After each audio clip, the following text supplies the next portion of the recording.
Okay जी बच्चे, जितनी देर में हमारी क्लास को दोबारा ज्वाइन करेंगे मैं अपनी बात मुकम्मल कर लूं। जो लोग फौरन आ गए मैं उनका थैंकफुल हूं बहुत ज्यादा।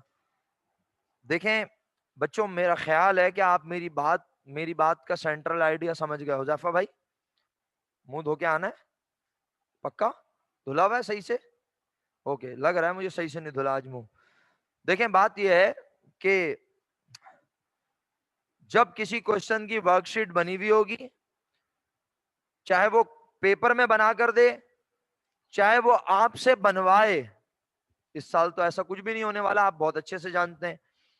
तो मैं यही कह सकता हूं ना कि किसी क्वेश्चन की वर्कशीट अगर बना के दे दे, इतना बड़ा एमसीक्यू नहीं आ सकता, इम्पॉसिबल। बट एजम्पशन लेने में क्या जा रहा है? अगर वो किसी क्वेश्चन की वर्कशीट बनाकर दे दे और उसमें मिसाल के तौर पे इनकम स्टेटमेंट के कॉलम में इनकम हो क्रेडिट साइड पे 4 और एक्सपेंस हो 5 डेबिट में बस, और फिर उसी वर्कशीट से रिलेट करते हुए वो क्या है, अगर इसकी क्लोजिंग बनाई जाए तो प्रॉफिट क्या होगा। तो वैसे तो आप डेबिट और क्रेडिट का टोटल करके भी डिफरेंस निकाल सकते हैं। फिर वो डेमोस्ट्रेशन मतलब फर्दर एमसीक्यू में नीचे क्या दे, 4 क्लोजिंग एंट्री बना के दे दे, और चारों क्लोजिंग एंट्री में वो कौन सा पॉइंट बना कर दे, वो कहे कि इन दोनों एक्सपेंस और इनकम के कॉलम को क्लोज करने से बिजनेस को प्रॉफिट हुआ या लॉस, और वो एंट्री बताओ कौन सी होगी प्रॉफिट लॉस वाली। और बेटा प्रॉफिट हो या लॉस वो किसे मिलता है? ओनर को। तो अगर प्रॉफिट हुआ होगा तो कैपिटल इंक्रीज हुआ होगा, और अगर लॉस हुआ होगा तो कैपिटल डिक्रीज हुआ होगा। आपका सवाल याद आ गया मुझे इस एंट्री से, आपने सवाल किया था ना अभी, वो मुझे हमें चेक करवाना है। बस मैं अपना ये कंप्लीट कर लूं। ओपनिंग एंट्रीज मैंने शुरू तो कर दी है, लेकिन क्लोजिंग का एक सवाल था, अक्सा ने मुझे भेजा था, मैंने कहा चलो मैं क्लास में डिस्कस कर लूंगा। कोशिश करता हूँ। एयर बता सकती हो मुझे अभी? अगर मुझे एयर बता दो तो मैं कोशिश कर लेता हूँ अभी किसी तरह। कौन सा ईयर था वो? 2012? सबसे पहला ईयर कौन सा दिया था मैंने?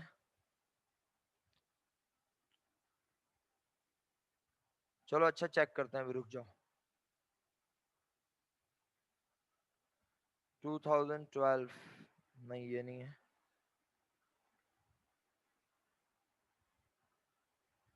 बेटा अचानक हमने जम लगा ली है।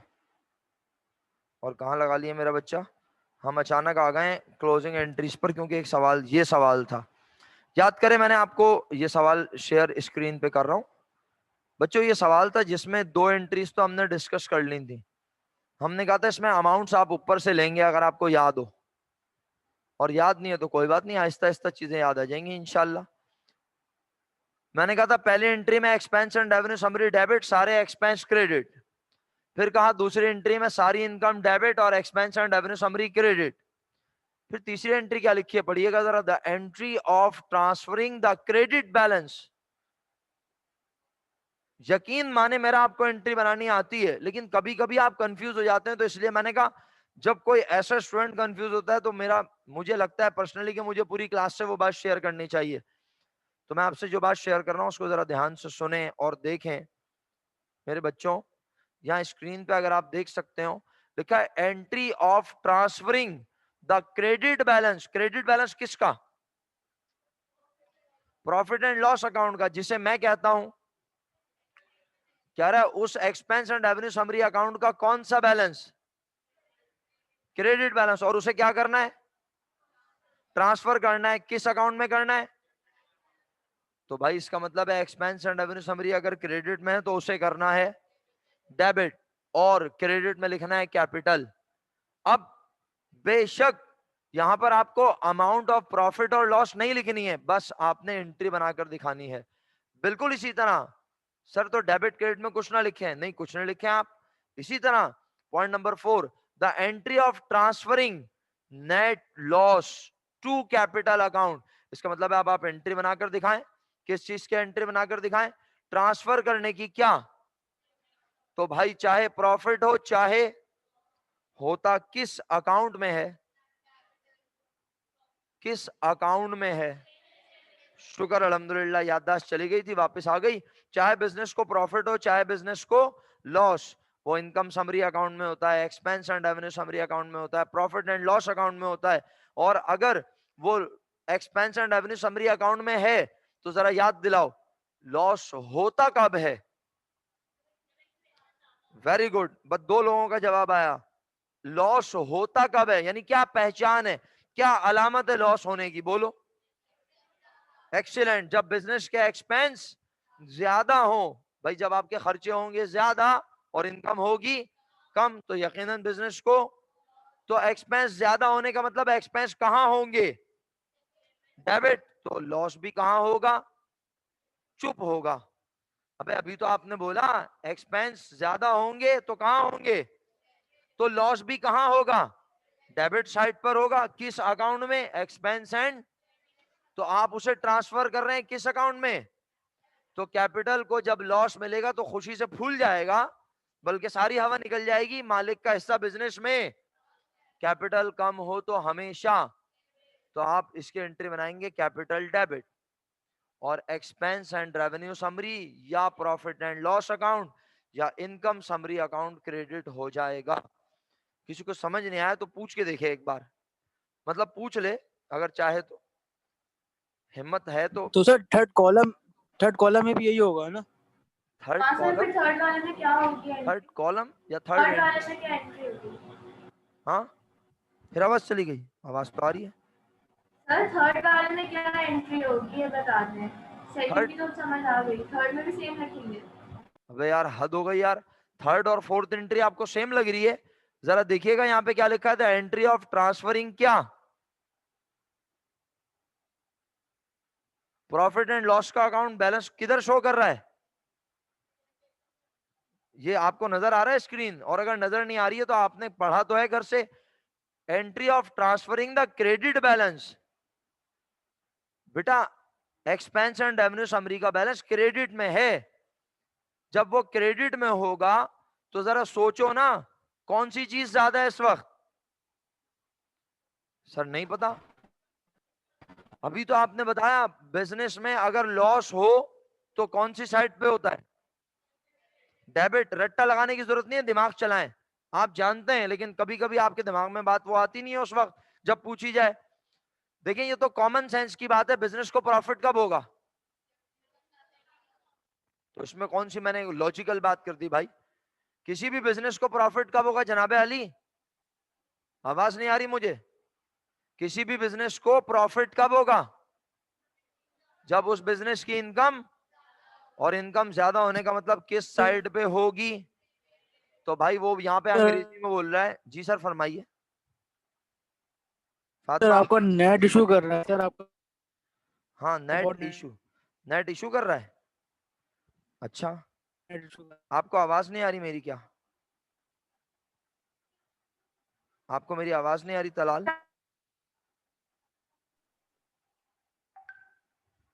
अच्छा ओके, मैं, बिल्कुल आवाज नहीं आ रही। अच्छा एक मिनट, मैं चेंज कर लेता हूँ कनेक्शन, बस रुक जाए, एक मिनट रुकिए, मैं कनेक्शन चेंज करता हूँ। सर आपका नेट इशू कर रहा है।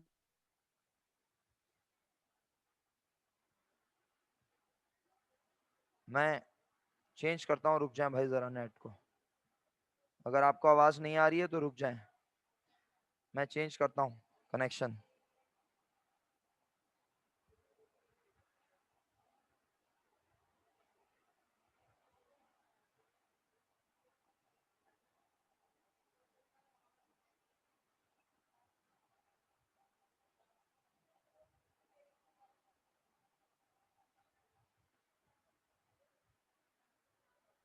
ओके जी, अभी आवाज आ रही है आप लोगों को सही, या अभी भी नहीं आ रही?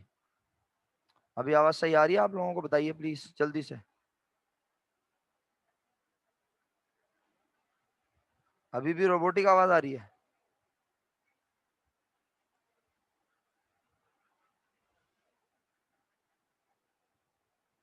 ये वाली विंडो क्यों नहीं खोली? खैरियत?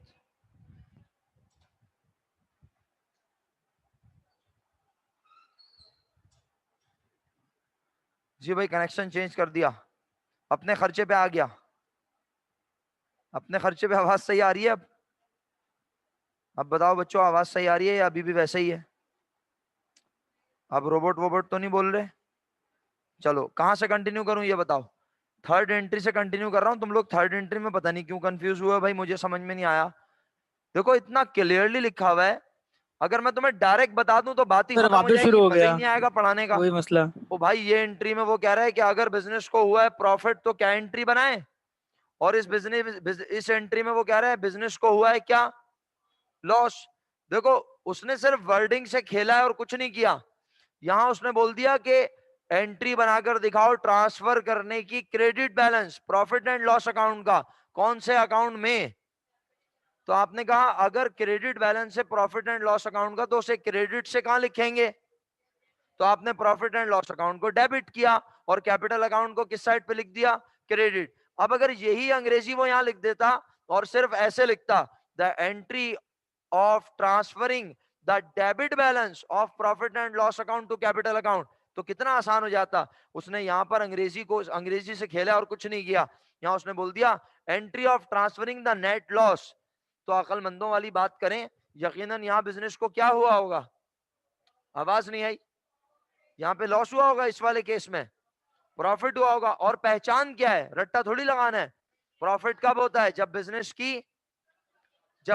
की तो भाई इनकम ज्यादा होती है तो किस साइड पे होती है, तो वो भी तो यहाँ अंग्रेजी में यही बोल रहा है, the entry of transferring the credit balance. इसका मतलब है क्रेडिट में अमाउंट ज्यादा है और वो किसे दे दो। और यहां पर उसने ये नहीं बोला क्रेडिट ज्यादा है या डेबिट, यहां उसने बोला बिजनेस को क्या हुआ है। तो आपने पढ़े लिखे होने का सबूत दिया, बोला लॉस कब होता है, जब बिजनेस के और एक्सपेंस ज्यादा होने का मतलब कहां होते हैं, और खत्म करने के लिए तो फिर आपने कैपिटल, यहां कैपिटल डेबिट और expense and revenue summary credit, और यहां expense and revenue summary debit और कैपिटल क्रेडिट। तलाल बिन आमिर साहब, फातिमा और जो बच्चे कह रहे थे उन्हें समझ नहीं आया जल्दी बता दें समझ आ गया या नहीं। जी सर आ गया। फिर दोबारा इंटरनेट कनेक्शन जो है वो अनस्टेबल है। शुक्रिया। और किसको समझ में नहीं आया जल्दी बता दे, शाबाश। दोनों एंट्री मैंने सुना दी, अमाउंट कुछ भी नहीं है दोनों एंट्रीज की।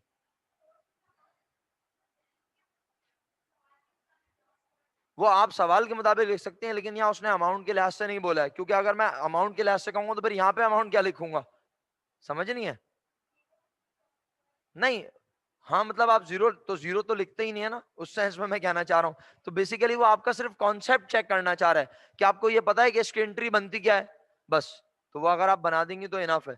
आप लॉस लिख रही हैं तो मैं उसको चैलेंज नहीं कर रहा, आप लॉस की अमाउंट लिखती हैं बेहतरीन, अगर बिजनेस को लॉस हुआ है according to the first and second entry, ठीक है। और ये वाली एंट्री में आप जीरो लिख देंगी। लेकिन ऐसा होता नहीं है ना असल में, ये एकेडमिक और प्रैक्टिकल लाइफ बहुत फर्क होता है, यही चीज आपको समझनी है। जब प्रैक्टिकल लाइफ में काम कर रहे होंगे तो फर्स्ट सेकंड एंट्री तो 100% बनेगी, लेकिन अगर लॉस हुआ है तो ये वाली एंट्री जीरो से थोड़ी बनाएंगे, इनफैक्ट बनाएंगे ही नहीं, हम ये वाली बनाएंगे एंट्री। तो ये एकेडमिक्स में थोड़ा सा स्टूडेंट इसलिए कंफ्यूज हो जाता है कि ये क्या मजाक है, अच्छा ये वाली एंट्री बनानी है, जीरो से बनानी है, नहीं। ये एंट्री सिर्फ वो आपकी स्किल्स चेक कर रहा है कि आपको लॉस अगर हो तो बिजनेस क्या एंट्री बनाता है और अगर प्रॉफिट हो तो क्या एंट्री बनाता है। ओके, मैं इसको बंद करता हूँ शीट को फिलहाल और ओपनिंग एंट्रीज पे आता हूं वापस। ओपनिंग एंट्री के बारे में बताकर अब आपसे काम शुरू करवाऊंगा। आई होप कि जो लोग मेरे साथ मौजूद हैं ऑनलाइन सेशन में अब उन्हें आवाजें प्रॉपर आ रही हैं, और इंशाल्लाह मेरी कोशिश होगी कि अब हम ओपनिंग एंट्रीज का सवाल जितनी तेजी से शुरू कर सकते हैं कर लें। राइट, अच्छा जी, स्क्रीन आपके सामने शो करते हैं। सबसे पहला सवाल जिसकी वर्कशीट हमने बनाई थी वो था क्वेश्चन क्वेश्चन ओके, ये क्वेश्चन 27 है आपके सामने, शायद ये 12 है, 27 है, ये रहा 25 की बनाई थी, 27 25 या 27। 25 ओके, की बनाई थी वर्कशीट हम हमने सर। 27 की भी बना सकते हैं ओपनिंग एंट्रीज, लेकिन हम अभी 27 की वर्कशीट क्योंकि मेरे सामने नहीं है ना, तो मैं 25 की आपसे बनवाता हूं। फिर कह रहा हूं आप क्वेश्चन 27 की ओपनिंग एंट्रीज घर पे बना रहे हैं कंफर्म। सर अभी आपने तो बनवाई नहीं है, अभी बनवा रहा हूं इंशाल्लाह, बहुत सारा टाइम है बेटे। क्वेश्चन 25 की वर्कशीट क्योंकि स्क्रीन पे शो कर सकता हूं ना, दिखा के ताने मारने में जरा ज्यादा मजा आता है। चीज सामने ना हो तो जरा ऐसे वैसे ही आप लोग इतने सुन है माशाल्लाह, मजीद सुन हो जाएंगे, तो इसलिए हम आपको चीजें यहीं से दिखाएंगे, शो करेंगे और फिर डायरेक्ट यहीं से लाइव आपको समझाने और हर चीज का एहतमाम है। ओपनिंग एंट्रीज असल में है क्या मेरे बच्चों, जिस तरह आपने तीन नहीं, 2 अकाउंट्स को क्या किया, क्लोज, और 2 अकाउंट को क्लोज किया है और एक और चीज को क्लोज किया है, that was Contra capital drawing. तो इसका मतलब है जिसे क्लोज नहीं किया वो अकाउंट बच गए, और अगर वो अकाउंट बच गए तो वो एक ईयर से दूसरे ईयर में रिकॉर्ड होते हैं, मूव होते हैं, शिफ्ट होते हैं। बहुत सारे बिजनेस ओपनिंग एंट्रीज बनाते हैं, बहुत सारे बिजनेस ओपनिंग एंट्रीज नहीं बनाते। जो बिजनेस अपने अकाउंट टी अकाउंट सबको याद है और किसी को याद नहीं, कोई बात नहीं, एंजॉय करे, ये बहुत बचपन की बात है। SLO2 हमने पढ़ा था, ये तकरीबन ये कोई 1901 में पढ़ा था, और महीना था आपका मेरा ख्याल है अगस्त या सितंबर को, इस तरह से उसमें हमने ये SLO पढ़ा था। और हमने वहां बताया था कि टी अकाउंट में, जर्नल लेजर में, टी फॉर्म में हम एंट्रीज ट्रांजैक्शन को पोस्ट करते हैं जब हमारा अकाउंट इतना बड़ा हो जाए कि हम बोलें बस भाई अब इसमें पोस्टिंग फर्दर करने की जरूरत। तो ऐसा नहीं है कि हम अकाउंट को क्लोज कर देते हैं 0-0 करके, उसमें कैरेट डाउन बैलेंस नहीं आता, उसका कैरेट डाउन बैलेंस आता है और वो कैरेट डाउन नेक्स्ट ईयर का बनता है। आवाज नहीं आई, ब्रॉड डाउन याद आया, कैरेट डाउन बनता है नेक्स्ट ईयर का। लेकिन जब हम उस अकाउंट को फर्दर कंटिन्यू करना ना चाहें, हम कहें कि यार ये अकाउंट फिल हो गया, बहुत बड़ा अकाउंट बन गया, चाहे वो कंप्यूटर में हो चाहे वो कैसे भी हो, तो हम ऐसी सूरत में दोबारा से अकाउंट बनाते हैं जहां पर हम सिर्फ उसी ईयर की पोस्टिंग करते हैं जिस ईयर में काम होगा। तो हम पिछले ईयर से क्या उठाते हैं, सिर्फ आखिर का बैलेंस। फिर कह रहा हूं ये बात इतनी आसान नहीं है, कुछ बातें ना समझ आ जाती हैं, उम्र का तकाजा होता है, और कुछ बातें वक्त गुजरने के बाद समझ आती हैं। मेरी कोशिश है, मैं समझा रहा हूं, अटेंडेंस ले लेंगे अभी थोड़ा सा, अभी तो टाइम है। आप लोग फिर मेरी बात सुनिएगा, खुदारा ओपनिंग एंट्रीज का कॉन्सेप्ट ऐसा कीजिएगा, आज आप भी जाके पढ़ लीजिएगा, नेट है ना, नेट, गूगल बाबा जिंदाबाद, जाके ढूंढना, कॉन्सेप्ट निकालना, हम भी तो देखें आखिर मिलता क्या है गूगल पे, आपको निकालिएगा, पढ़िएगा, अल्लाह करे दुआ है आपको समझ आ जाए। लेकिन अगर सिर्फ गूगल से ही पढ़ना होता तो यहाँ क्यों आते। तो मेरी बात सुने, उसके बाद गूगल पे जाके पढ़ें, इधर उधर बुक से पढ़ें, लाइब्रेरी जाएं, जहां जाएं पढ़ें, और उसके बाद बताएं कि सर आप तो कुछ और बोल रहे हैं, वहां कुछ और लिखा है। आर्ग्यूमेंट करने में मजा तब आता है जब आपके पास थोड़ी सी नॉलेज हो। हमारे यहाँ स्टडीज का म्यार, हमारे यहाँ स्टडीज का तरीका बिल्कुल चेंज है। हम स्टूडेंट को फर्स्ट टाइम खुद ही पढ़ा रहे होते हैं, वो घर से पढ़ के आते ही नहीं है, उसे पता ही नहीं होता क्या पढ़ना है क्लास में। जबकि बाहर के मुमालिक में या यहां पर जब आप आगे की स्टडीज पे जाते हैं, PhD की तरफ जाते हैं, तो सुपरवाइजर कहता है बेटे ये टॉपिक है, पढ़ के आ जाना, जो प्रॉब्लम हो डिस्कस करेंगे। ये है पढ़ने का तरीका। स्टूडेंट के पास SLO होते हैं, उसे पता होना चाहिए कि अब सर ये चीज पढ़ाएंगे। और आपने देखा है आमतौर पर मैं पढ़ाने से पहले बता रहा होता हूँ कि हमने ये पढ़ना है, अब ये पढ़ना है। जैसे रिवर्सिंग के बाद मैंने कहा था कि ओपनिंग पढ़ाऊंगा, फिर ओपनिंग के बाद मैं इनकम स्टेटमेंट बैलेंस शीट का फॉर्मेट पढ़ाऊंगा, ये सब चीजें बताई हुई है। बहरहाल इस और इनकम स्टेटमेंट बैलेंस शीट के बाद आखिरी जो थर्ड वीक होगा उसमें एरर्स पढ़ाऊंगा। ये सब बताया हुआ है, लेकिन कोई बात नहीं, चले आप घर से पढ़ के नहीं आते, नो इशू। काम की बात यह है कि ओपनिंग एंट्रीज क्या है, फिर बोल रहा हूं कंपलसरी नहीं है, हर बिजनेस ओपनिंग एंट्रीज नहीं बनाता। आपको यकीन नहीं आया तो आप में से किसी एक दो के घर में तो शायद लाजमी कोई ना कोई कॉमर्स पढ़ रहा होगा, खानदान में तो कोई ना कोई पढ़ ही रहा होगा, और ना सिर्फ पढ़ रहा होगा बल्कि प्रैक्टिकल लाइफ में भी होगा। अक्सर तो ऐसा होता है कि आपके फादर ही खुद चार्टर्ड अकाउंटेंट होते हैं, कॉस्ट एंड मैनेजमेंट अकाउंटेंट होते हैं, आपके भाई या कोई भी रिलेटिव होता है जो कि आपको गाइड करता है। तो जो प्रैक्टिकल लाइफ में हो, एकेडमिक लाइफ वाली बात नहीं कर रहा, क्योंकि अल्हम्दुलिल्लाह मेरा सिर्फ प्रैक्टिकल एक्सपोजर नहीं है, एकेडमिक भी है अल्हम्दुलिल्लाह और प्रैक्टिकल भी है। तो आप किसी ऐसे शख्स से पूछें जो प्रैक्टिकल लाइफ में काम कर रहा हो, आप उससे बोलेंगे ओपनिंग एंट्रीज बनती है आपकी कंपनी में, वो बोलेगा नहीं हमारे यहाँ तो नहीं बनती। तो आपके दिमाग में ख्याल आएगा यार हमें क्यों पढ़ाते हैं फिर, पागलपन। तो उसकी जरूरत समझना चाहते हो सुन लो, और अगर बस पढ़ते पढ़ते पागलों की तरह पढ़ना चाहते बोलो SLO में लिखा है यार इसलिए पढ़ते हैं, चलो ऐसे भी पढ़ाई हो सकती है, पढ़ लो, मर्जी है तुम्हारी। ओपनिंग एंड जिस तरह रिवर्सिंग एंट्रीज जरूरी, इस तरह ओपनिंग एंट्रीज भी जरूरी नहीं है। जब बिजनेस एक अकाउंट मेंटेन कर रहा हूं, मिसाल दी मैंने, जैसे फर्ज कर लो कैश का अकाउंट, पूरे साल कैश बहुत ज्यादा आता है, हुजैफा सीधे होके बैठो, दोनों हाथ डेस्क पे ऊपर, फ्रंट पे, चेयर अंदर, बिल्कुल चेयर और अंदर करो, वरना मैं बिठाऊं आके, और मजीद अंदर करो चेयर पूरी, और बस अब ऐसे बिल्कुल सीधे स्ट्रेट। अगर अब तुम्हें नींद आई ना तो तुम घर पे जाओगे सीधे, यहां से जाना है घर, भेज दूं बस। जिस मकसद के लिए यहाँ पे आए हो, अगर वो मकसद पूरा नहीं हो रहा तो तुम्हारा आना फजूल है। इससे बेहतर तुम घर पे आराम किया करो। बच्चों, ओपनिंग एंट्रीज कंपलसरी नहीं होती। जब किसी चीज का अकाउंट बहुत ज्यादा हैवी हो रहा हो तो उस अकाउंट के बैलेंस को कैरेट डाउन ब्रॉट डाउन करके उस अकाउंट को वैसे ही छोड़ देते हैं। लाइक जब आपका पेज कंप्लीट हो रहा हो और आपका काम अभी मजीद बाकी हो तो आप पेज को नेक्स्ट पेज से कंटिन्यू कर लेते हैं। और अगर आधे पेज में ही काम कंप्लीट हो गया तो उसके बाद आपकी मर्जी, आप नया काम उसी पेज पे एक लाइन छोड़ के भी शुरू कर लेते हैं। जब प्रैक्टिकल लाइफ में अकाउंट्स, बिजनेस के अकाउंट की बात की जाती है तो अगर देखा जाए कि अकाउंट में बहुत ज्यादा चीजें हैं, क्योंकि कैश का अकाउंट तो एक ईयर से दूसरे ईयर में जाएगा ना। कौन से अकाउंट क्लोज होते हैं याद है, भूल गए? सबसे पहले, आवाज नहीं आई भाई, ऑनलाइन वाले हैं या नहीं है? कौन सा अकाउंट क्लोज होते हैं?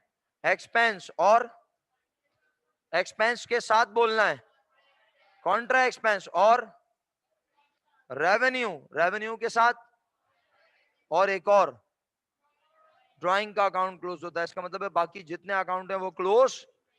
तो भाई एसेट, एसेट में जितने अकाउंट है सारे, इसी तरह कॉन्ट्रा एसेट, फिर लायबिलिटीज और कैपिटल, ये सारे अकाउंट एक ईयर से दूसरे ईयर में मूव करते हैं। और अगर बिजनेस ये देखे कि भाई हमारे पास बहुत सारी ट्रांजैक्शन है अकाउंट में, तो वो क्या करता है, वो अकाउंट को कैरेट डाउन ब्रॉट डाउन करके टोटल करके फिर उसी चीज का नया अकाउंट बना लेता है। और जब नया अकाउंट बनाता है तो उसमें बैलेंस लिखने के लिए उसे बनानी पड़ती है ओपनिंग एंट्रीज। सिस्टम में ओपनिंग एंट्रीज डालनी पड़ती हैं। अदरवाइज अब इतने जदीद सिस्टम आ गए कंप्यूटराइज कि जो ईयर एंड का फाइनल बैलेंस होता है वो ऑटोमेटिकली नेक्स्ट ईयर का ओपनिंग बैलेंस बन जाता है। तो जब से आप यूं कह लें कंप्यूटराइज हुई हैं चीजें, सॉफ्टवेयर आए, तो अब अकाउंटिंग और ज्यादा आसान हो गई, ओपनिंग एंट्रीज की जरूरत ही तकरीबन खत्म हो गई। जैसे ही आप कंप्यूटर को इंस्ट्रक्शन देते हैं कि ईयर मुकम्मल हो गया, वो ईयर एंड के बैलेंसेस को नेक्स्ट ईयर के फर्स्ट डे ऑटोमेटिकली ट्रांसफर कर देता है। आपको ओपनिंग एंट्रीज बनाने की जरूरत नहीं पड़ती। लेकिन आप मेरे साथ क्या यहाँ कंप्यूटराइज अकाउंटिंग पढ़ रहे हैं? नहीं सर, हम पढ़ कब रहे हैं पहले तो ये बताएं। हो सकता है आपके दिल में ये ख्याल हो, बात तो बिल्कुल सच है बेटा। अगर आप पढ़ रहे हैं यहाँ पे इत्तेफाक से, तो आपको इन तीन अकाउंट्स जो मैंने बताए, एसेट, लायबिलिटी और कैपिटल, इन्हें आपको रिकॉर्ड करना है अपनी बुक्स में। सर कब रिकॉर्ड करें? नेक्स्ट ईयर के फर्स्ट डे, यानी जिस दिन ईयर एंड हुआ है उसके अगले दिन। ओपनिंग का मतलब है स्टार्टिंग ऑफ ईयर। तो अब ये सवाल आपके सामने है, क्वेश्चन 25 है, इसकी वर्कशीट अपने सामने रखी हुई है आपने? अगर रखी हुई है तो अच्छी बात, नहीं रखी हुई तो फिर यहां देख लें। जिनके पास वर्कशीट नहीं है वो यहाँ स्क्रीन पे देखेंगे, कोशिश करेंगे समझने की। अगरचे के आसान नहीं है, ये एक बहुत बड़ा पहाड़ है उनके लिए जिन्हें कुछ नहीं पता अकाउंटिंग के बारे में।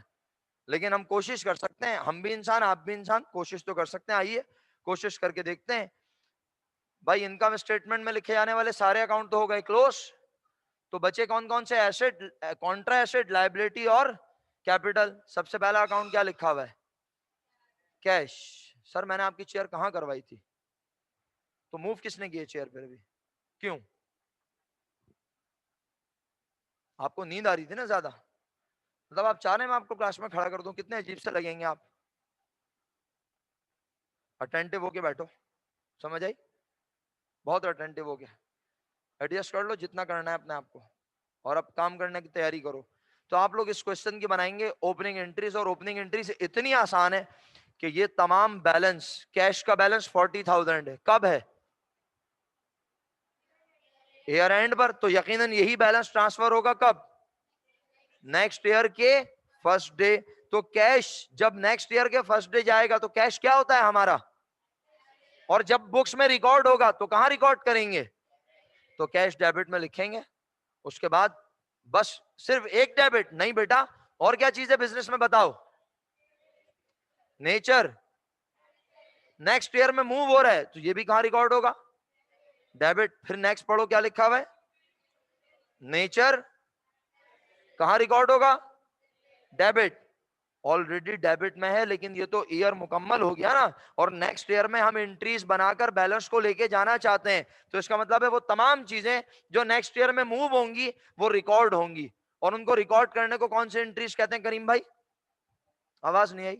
Opening entries. तो अब आप एक काम ये करें, अपने पास वर्कशीट वाले पेज इसको आगे पीछे कर लें और कहां चले जाएं, नए पेज पे आ जाएं और वहां हेडिंग डाल लें क्वेश्चन नंबर 25, फर्म का नाम जर्नल जर्नल, और ऊपर कहीं साइड में लिख रहे हैं ओपनिंग एंट्रीज बना रहे हैं आप। ओपनिंग एंट्री का डेमो नहीं दे रहा हूं, डायरेक्ट एंट्री बनवा रहा हूं। ओपनिंग एंट्री में वो तमाम अकाउंट लिखे जाएंगे जो क्लोजिंग एंट्री में नहीं थे। क्लोजिंग एंट्री आपने नहीं पढ़ी, कोई बात नहीं, मैंने बता दिया। Expense, Contra expense, revenue, Contra revenue और ड्राइंग, ये अकाउंट हो गए क्लोज। क्या क्या बचे चाहो तो लिख लो कहीं अपने पास ऐसी। एसेट्स, कॉन्ट्रा एसेट्स, लायबिलिटी और कैपिटल, बस ये 3 अकाउंट ओपनिंग एंट्री में रिकॉर्ड होंगे। सारी चीज, जब मैंने एसेट बोल दिया इसका मतलब है सारे एसेट्स, जब मैंने लायबिलिटी बोल दिया इसका मतलब है सारी लायबिलिटीज। ओके बच्चों, आप अपनी वर्कशीट में भी देख सकते हैं, अगर आपको बोर्ड को देखते हुए प्रॉब्लम हो, आपको नजर ना आ रही हो, तो वर्कशीट आपके सामने रखी हुई है। वर्कशीट के मुताबिक सबसे पहले बैलेंस शीट देखनी है। सर बैलेंस शीट क्यों देख रहे हैं, वजह बताइए?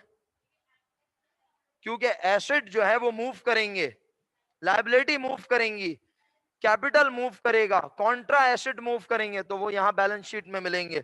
और इनकम स्टेटमेंट में जाने वाली चीजें तो वैसी मर गई हैं बेचारी, उनके मरने से पता चला था बिजनेस को क्या हुआ, प्रॉफिट, या वो प्रॉफिट या लॉस आपको बताऊंगा इंशाल्लाह।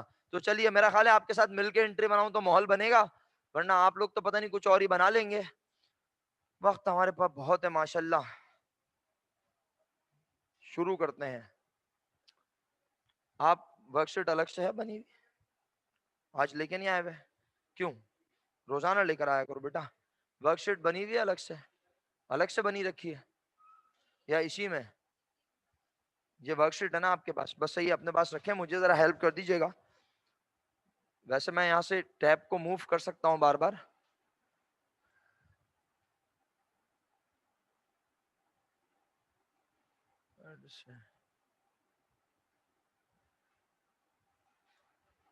ओके चलिए जी, हम एंट्री बना रहे हैं क्वेश्चन नंबर 25। आपको समझाने के लिए लिख रहा हूं, वैसे लिखते नहीं है, आपको समझाने के लिए लिख रहा हूं ताकि आपको याद रहे हमने क्या काम किया है। तो ये हमने बनाई है ओपनिंग एंट्रीज। हम आमतौर पे लिखते नहीं है इस तरह, सिर्फ आपको याद दिलाने के लिए कि भाई हमने ओपनिंग एंट्रीज बनाई है, ये लिखा मैंने। बिजनेस का नाम बताओ, क्वेश्चन में गिवन है नहीं है? Okay, dash dash firm, journal journal. Opening entry कब बनती है? नेक्स्ट ईयर के फर्स्ट डे। क्वेश्चन नंबर, ये बुक आपके पास है, आपकी अपनी जाती है ये बुक? ये वाली अकाउंटिंग पढ़ा रहा हूं मेरे भाई, बिजनेस मैथ्स थोड़ी पढ़ा रहा हूं जी। ये बुक आपकी ही है। इस बुक में क्वेश्चन नंबर, लाए मुझे दे दे, मैं निकाल के दे देता हूं आपको। आप क्लास खत्म हो तो जरा मेरे साथ 2 मिनट के लिए बाहर आ जाइएगा, ताकि मैं आपको समझा दूं कि आप कैसे पढ़ेंगे। आपने तो कोई तरीका अभी तक सोचा नहीं है, मैं आपको तरीका बता दूंगा, सही है? गूगल क्लासरूम में ऐड हो गया आप C3 की? मैं बताता हूँ आपको तरीका, परेशान ना हो। हाँ C1 तो है ही है, मुझे भी पता है, मैं C1 में ही पढ़ाता हूँ, इसके अलावा कहीं पढ़ाता ही नहीं हूँ। ये क्वेश्चन 25 है, इसमें अकाउंट्स हैं यहाँ दिए हुए, और इसकी वर्कशीट मैं बनवा चुका हूँ। नीचे नजर आ रहा है क्वेश्चन 25, ये इसका डेटा है, सही? इसको देख के यहाँ लिखना है, कैसे लिखना है मैं बताता जाऊंगा, आप साथ साथ कोशिश करें लिखने की अपने पास रजिस्टर में। बच्चों, ईयर एंड कब हुआ है? तो मैं यहाँ 2010 लिख रहा हूं, किसी को तकलीफ?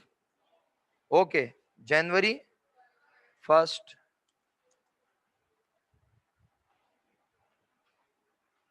साथ साथ लिखते रहिएगा आप बिला तकल्लुफ।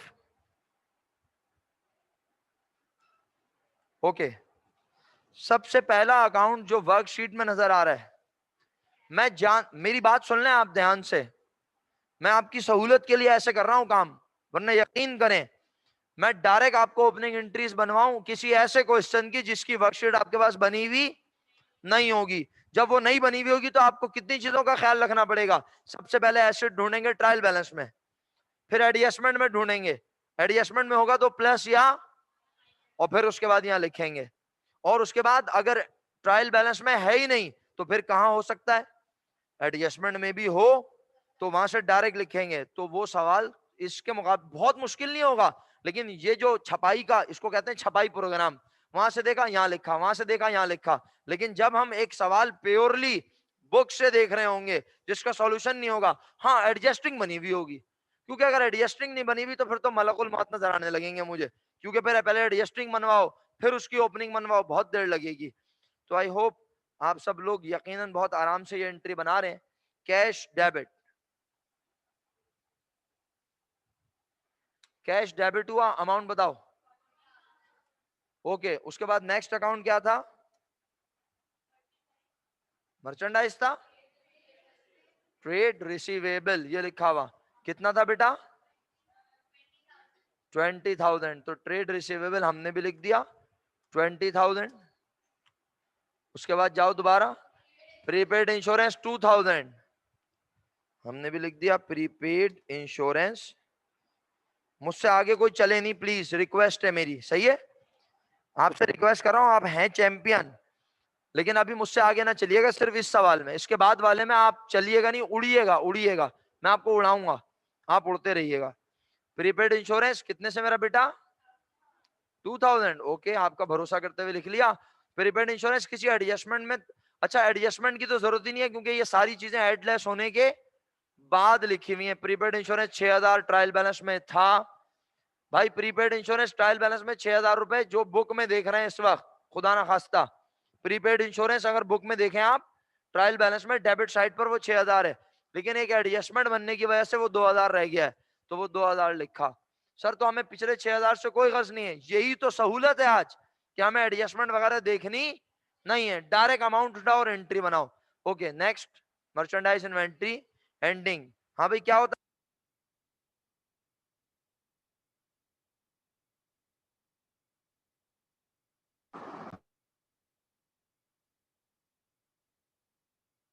सर आपकी आवाज नहीं आ रही।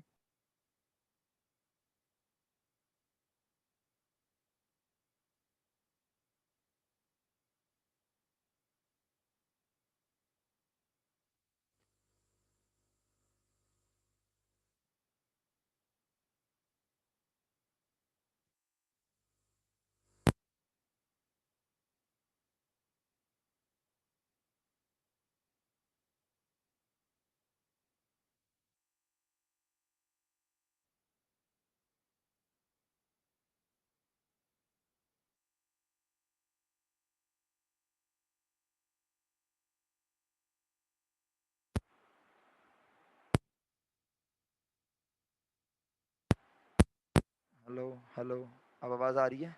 हाँ, माइक माइक का इंतकाल पुरमलाल हो गया था, कोई बात नहीं, अब आवाज आ रही है ना। हाँ तो तलाल भाई अब आवाज भी आ रही है, और ये बताएं मुझे मर्चेंडाइज इन्वेंट्री एंडिंग लिखूं या नहीं लिखूं, तलाल भाई से सवाल है मेरा, अगर अनम्यूट करके जवाब देना चाहें तो जल्दी से दे दें। मर्चेंडाइज, सर मैं आपसे यही सवाल पूछने वाला था। हाँ हाँ, नहीं तुम सवाल क्यों पूछने वाले हो, हर दफा तुम पूछोगे मैं ना पूछूं कभी। मर्चेंडाइज इन्वेंट्री एंडिंग लिखो या नहीं ये बता बेटा, अब शराफत से, बस बहुत ड्रामेबाजी हो गई, लिखना है या नहीं जल्दी बोलो, शाबाश। सर सर नहीं लिखेंगे। नहीं लिखेंगे क्यों, वजह बताओ। सर क्योंकि हमने उसको पहले से हमने उसको वहाँ पे रिकॉर्ड कर चुका है ना, क्लोजिंग एंट्रीज के लिए। क्लोजिंग एंट्रीज में किस हैसियत से रिकॉर्ड किया था। एक्सपेंशन एक्सपेंशन रेवेन्यू के उसमें वो इनकम की हैसियत से रिकॉर्ड किया था। हाँ, आवाज नहीं आई इनकम तुम्हारी। की हैसियत से इनकम के हैसियत से रिकॉर्ड किया था। इनकम की हैसियत से, और अभी इसकी हैसियत क्या है इस वक्त यहाँ पे। एसेट। तो बेटा एसेट नेक्स्ट ईयर में जाएगा या नहीं, बोलूं नहीं जाएगा, इसको आग लगा दो, ये हम अपने घर लेके जा रहे हैं, ये इसको जाए। लेके। तो बेटा ले जाओ ना शराफत से, मेरा बच्चा क्यों ड्रामेबाजियां कर रहा है, जल्दी से लेके जाओ, शाबाश। सब बच्चों ने मर्चेंडाइज इन्वेंट्री एंडिंग भी डेबिट में लिख लिया है, शुक्रिया। तलाल भाई ने मेरी बात मान ली है, मुझे अंदाजा हो रहा है, शरीफ आदमी बेचारा मान लेता है। ओके तो हमने यहाँ लिखा मर्चेंडाइज इन्वेंट्री एंडिंग, अमाउंट बताओ बेटा 80,000, उसके बाद बताओ next office equipment, office equipment की अमाउंट 30,000 रुपीज। मुझसे आगे नहीं चलना, मैंने पहले ही बोल दिया आपको, फिर बाद में मत बोलना सर आपने बताया नहीं। ऑफिस इक्विपमेंट के बाद अब एसेट हो गए खत्म। अब बारी आई कॉन्ट्रा एसेट कहां होते हैं, तो हम भी कहां रिकॉर्ड करेंगे, क्रेडिट। अच्छा, कोई ऐसा अकाउंट तो नहीं है जो डेबिट में रिकॉर्ड होता हो, और कॉन्ट्रा एसेट के बाद किस चीज की बारी है, लायबिलिटी कहां रिकॉर्ड होंगी, और लायबिलिटी के बाद बारी है, तुम्हें पढ़ाई ना कॉन्ट्रा लायबिलिटी मैंने ख्वाब में आके, लायबिलिटी के बाद बारी है कैपिटल, और कैपिटल भी कहां रिकॉर्ड होता है, और कॉन्ट्रा कैपिटल ऑलरेडी क्लोज, तो इसका मतलब है और कोई डेबिट में आने वाली चीज नहीं है, तो बस सही है। और फिर चीज खाते हैं। हमने लिखा यहाँ पे क्या, पहला कॉन्ट्रा एसेट नाम है allowance for depreciation office equipment, तो किस साइड पे लिख रहे हैं सब बच्चे, allowance for depreciation office equipment, credit में लिख दिया। किसी को समझ नहीं आया तो पूछ के देख ले बस एक बार। 5,000। इसके बाद बेटा ये AFD का मतलब है allowances for depreciation office equipment. जल्दी में मैं इतना ही लिखता हूं, क्योंकि अब मैं बार बार इतना लिखूंगा ना स्पेलिंग इस उम्र में, तो मेरी उंगलियां थक जाएंगी जरा। अब आपकी तरह जो ना नौजवान तो होनी मैं, अब नौजवान हो गया हूं। चलें, अलाउंस फॉर डेप्रिसिएशन के बाद आगे चलते हैं।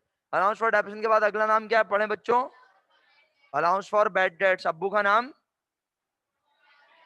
वेरी गुड, अब्बू को पहचान चुके हैं माशाल्लाह सब बच्चे।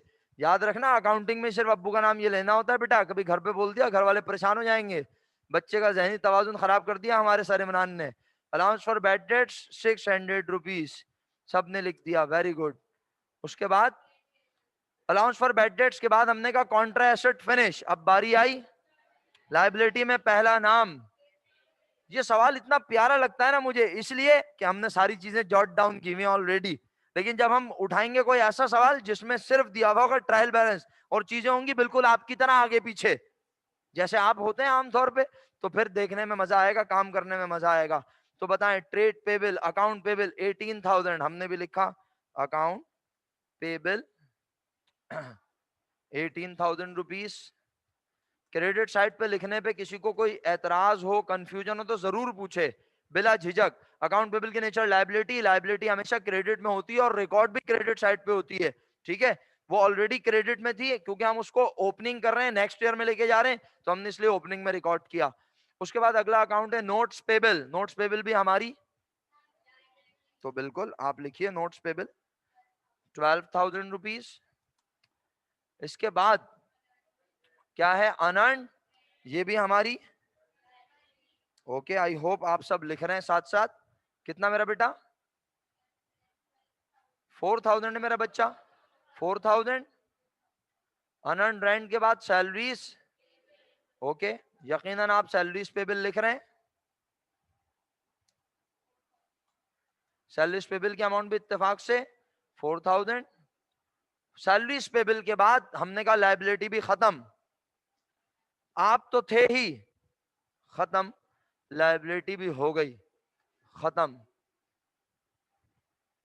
हाँ बच्चा, लिख रहे हो साथ साथ, कैसे, वो थोड़ी लिखना है जो मैं बोर्ड पे कर रहा हूं वो लिखना है मेरे भाई। अगर नजर आ रहा है, नजर नहीं आ रहा शायद, आप बहुत पीछे बैठ गए आके, बोर्ड नजर आ रहा है आपको, तो बेटा ग्लासेस होते हैं एक चीज यूज करने के लिए होते हैं वो, आप ग्लासेस यूज करते हैं वैसे नहीं, तो आपकी आई साइट वीक है ना अगर आपको यहाँ से नजर नहीं आ रहा। मैं इस उतनी उम्र में पहुंच के आपके जैसे 2 मरतबा निकाला है मेरे में से, मैं यहाँ से देख सकता हूँ अल्हम्दुलिल्लाह। हालांकि मैं ज्यादा काली मिर्च खाता भी नहीं हूँ अंडे में, लेकिन फिर भी कोशिश करें बेटा, ये आप काली मिर्च खाया करें अपने खर्चे पे।